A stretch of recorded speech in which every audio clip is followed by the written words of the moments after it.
یکی از اطبای دنیا، یک دکتر صاحبی که هر روز طبابتش نه به یک شهر از این شهر به این شهر، بلکه از این کشور به این کشور، یک روز این دکتر به افغانستان و یک روز بالاخره به پاکستان و یک روز به ایران و یک روز به اروپا و یک روز به فلان کشور و یک روز به فلان کشور.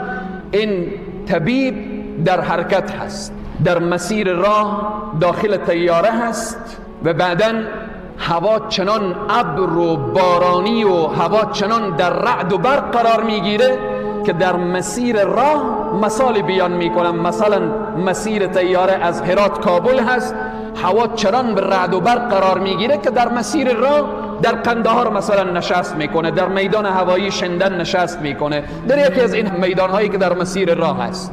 بعد طیاره می نشینه، میگن چنان آب و هوا خراب هست، وضعیت هوا خراب هست که تا 4 ساعت دیگر طیاره پرواز نمیکنه. بعد دکتر پرسان میکنه که من به فلان شهر میروم، چند ساعت راه به موتر هست؟ میگوین 2 ساعت راه میشه. میگه از این که من 4 ساعت را انتظار بکشم که پس به طیاره برم، 2 ساعت را به موتر طی میکنم.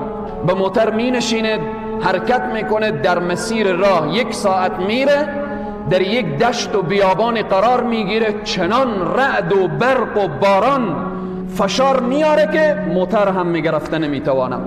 و بعداً در یکی از قشلاقها، در یک قریه فقیرنشین، در آنجا پناه میبره این دکتر که فقط به خاطر که پناه ببره از دست رعد و برق و باران. داخل یک خانه میشه، میبینه یک مادر پیرزال نشسته هست رو به طرف قبله و دست به دعا هست و بعداً یک فرزند مریضی در کنج خانه افتاده هست. سلام مادر، حال شما خوبه؟ الحمدلله. و بعداً پرسان میکنه این طفل از کی هست؟ گفت این نواسه من هست، این فلان مریضی را داره. تمام اطبایی که در این اطراف ما هستن ما را جواب دادن، فقط برای من گفتن که تو میتوانید، یک دکتریه که یک روز به اروپا هست، یک روز به آسیا هست، یک روز به آفریقا، اگر میتوانید نواسه خود را با این طبیب برسانید این مشکلش حل میشه، اگر نتوانید این از بین میره.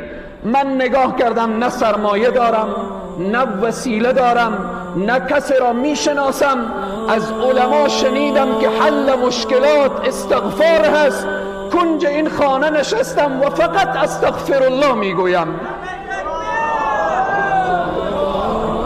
طبیب به گریه می شود که مادر استغفار را بس کن که زمین و آسمان و رعد و برق همه به فریاد آمدن. استغفار تو طیاره را از آسمان پایین کرد، استغفار تو موتر را به این دشت و بیابان ساکت کرد، استغفار تو همه بالاخره تقسیم اوقات ما را به هم زده. من همون طبیبم که در خدمت تو آمدم. عزیزان و بزرگواران، چرا الله را فراموش کردیم؟ چرا به دروازه الله در نمیزنیم؟ اگر داخل محبسی برادر مسلمان استغفار بکن، والله قسم دروازه های محبس به روی تو باز میشه. اگر در گوانتانامو قرار داری استغفار بکن، الله تو را از چنگال ظالمین نجات میده.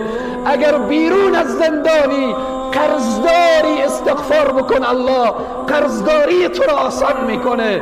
اگر اولاد نداری استغفار بکن، الله همه مشکلات تو را